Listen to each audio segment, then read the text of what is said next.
berjumpa lagi dalam channel Nes Edu Media. Sahabat belajar di mana saja dan kapan saja bersama Ibu Nurma. Jangan lupa like, subscribe, dan share jika kalian rasa video ini dapat bermanfaat untuk teman-teman kalian yang lainnya. Baik, pada pertemuan kali ini kita akan mempelajari frekuensi gen dalam populasi menurut hukum Hardy-Weinberg. Masih pada bab evolusi materi biologi SMA kelas 12 semester 2. Sebelumnya kita harus mempelajari dulu apa sih itu frekuensi gen.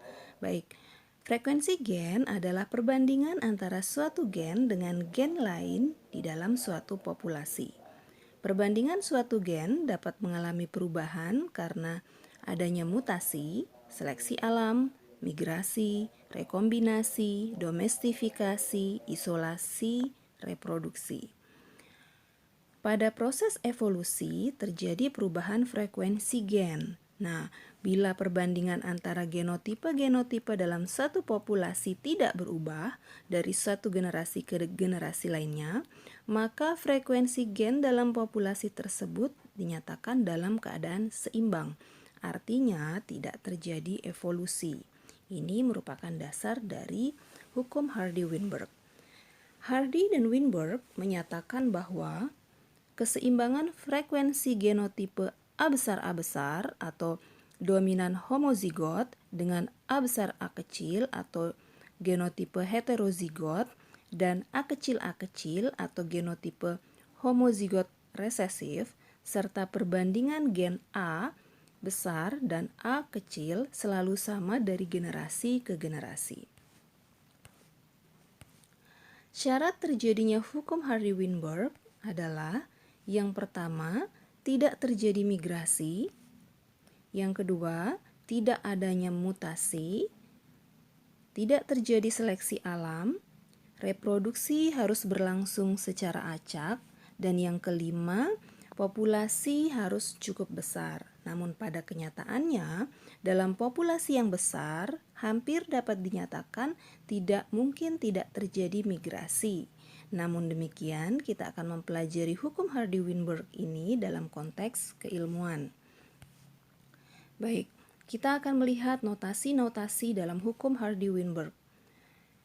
P plus Q sama dengan 1, di mana di sini P ini adalah gen dominan dan Q adalah gen resesif. Jika P plus Q dikuadratkan, maka diperoleh notasi P kuadrat plus 2PQ plus Q kuadrat sama dengan 1. Ini adalah notasi-notasi dalam hukum Hardy-Weinberg.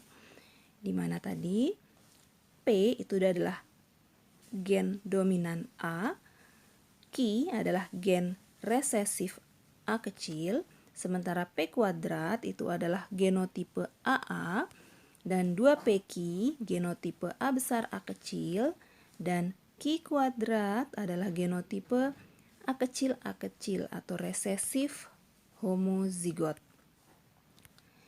Ini yang perlu ditekankan bahwa dalam notasi ini P dan Q ini mewakili gen, sementara P kuadrat, 2PQ, dan Q kuadrat ini mewakili genotipe. Ya, jadi bedanya di sini ya, jangan sampai keliru. Baik, penerapan hukum Hardy-Weinberg untuk menghitung frekuensi gen dalam populasi dapat kita pelajari melalui contoh-contoh kasus berikut ini. Contoh soal pertama. Diketahui frekuensi gen orang albino pada suatu masyarakat adalah 25 di antara 10.000 orang. Berapakah persentase orang pembawa sifat albino yang heterozigot? Pembawa sifat ini berarti karier. Dia memiliki genotipe heterozigot yaitu A besar, A kecil. Oke, kita jawab bersama. Di sini diketahui A besar A kecil atau Q kuadrat nilainya adalah 25 per 10.000, artinya adalah 0,0025. Ini adalah genotipe A kecil. Sementara gennya Ini adalah akar dari 0,0025, ini sama dengan 0,05. Kita sudah memperoleh nilai Q, itu adalah 0,05.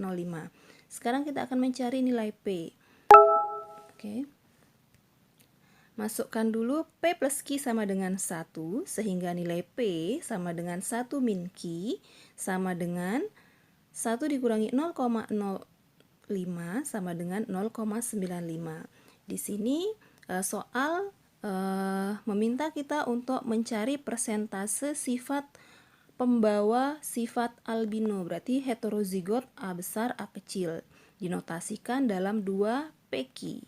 Kita masukkan nilai P dan Q yang sudah kita peroleh pada perhitungan sebelumnya. 2 kali 0,95 kali 0,05 menghasilkan 0,0475. Karena di sini ditanyakan dalam bentuk persentase, maka 0,0475 kita kalikan 100% memperoleh nilai 4,75%. Jadi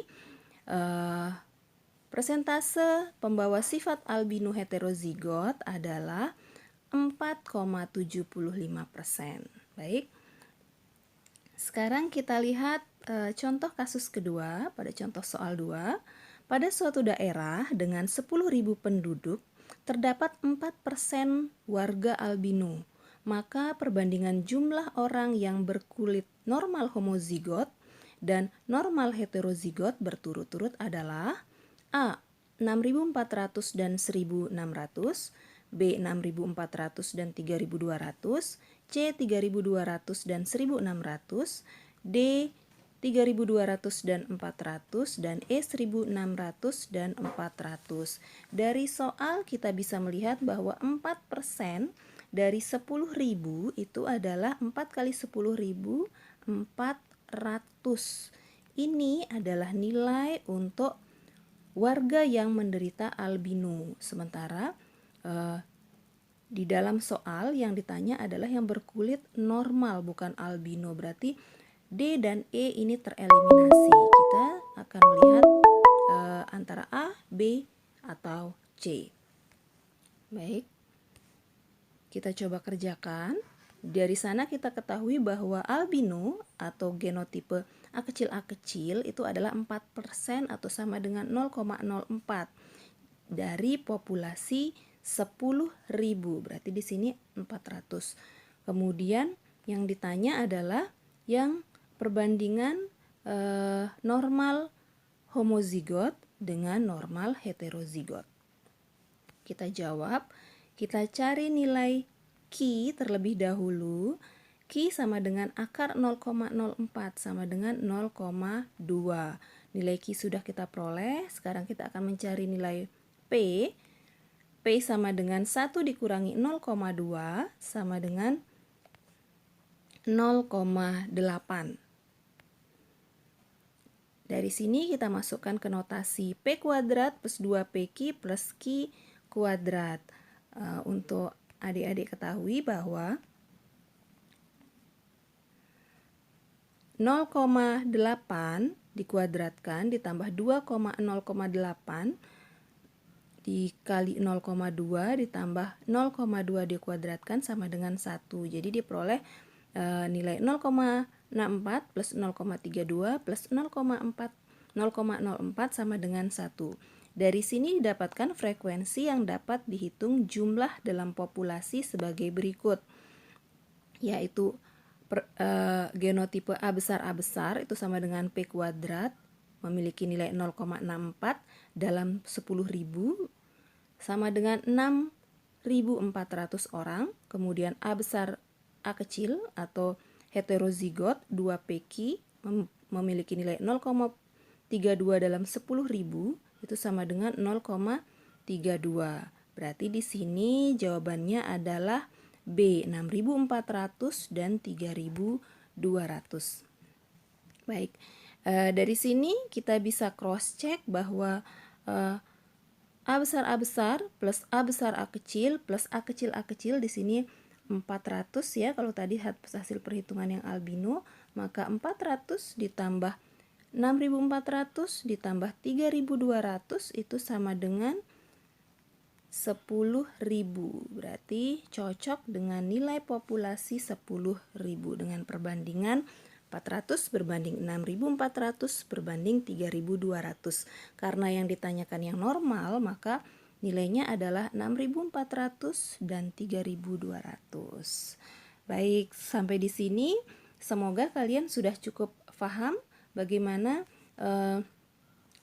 aplikasi dari hukum Hardy-Weinberg. Oke, sekarang latihan mandiri.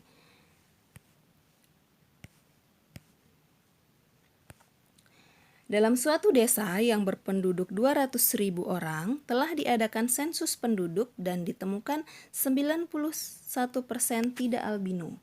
Tentukanlah jumlah penduduk. A. Normal bergenotip homozigot dominan. B. Normal heterozigot. Dan yang C. Yang albino.